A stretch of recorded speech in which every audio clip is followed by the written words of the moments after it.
Welcome to Golden screens.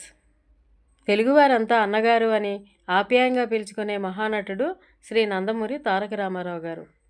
ఒక్క తెలుగులోనే కాకుండా తమిళం, హిందీ, గుజరాతీ భాషల్లో కూడా నటించారు. పౌరాణిక పాత్రలకు ఎన్టీఆర్ గారు పెట్టింది పేరు. అనేక పౌరాణిక జానపద సాంఘిక చిత్రాల్లో వైవిధ్యభరితమైన ఎన్నో పాత్రలు పోషించారు. రాముడు, కృష్ణుడు, రావణుడు, లక్ష్మణుడు, శూర్పణఖ, అర్జునుడు, బ్రహ్మ, నారదుడు, బృహస్పతి, ఇలా అనేక రకాల పాత్రల్లో నటించి మెప్పించారు.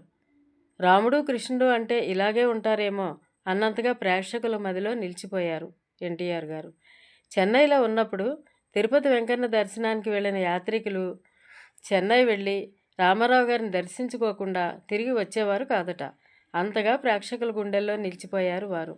విశ్వవిఖ్యాత నట సార్వభౌముడిగా ప్రఖ్యాతిగాంచిన ఎన్టీఆర్ 1968లో భారత ప్రభుత్వం నుండి పద్మశ్రీ, 1978లో ఆంధ్ర యూనివర్సిటీ నుండి గౌరవ డాక్టరేటు కళాప్రపూర్ణ స్వీకరించారు. మే 28న ఆ మహనీయుని 102వ జయంతి సందర్భంగా వారికి మన నివాళులు అర్పిద్దాం.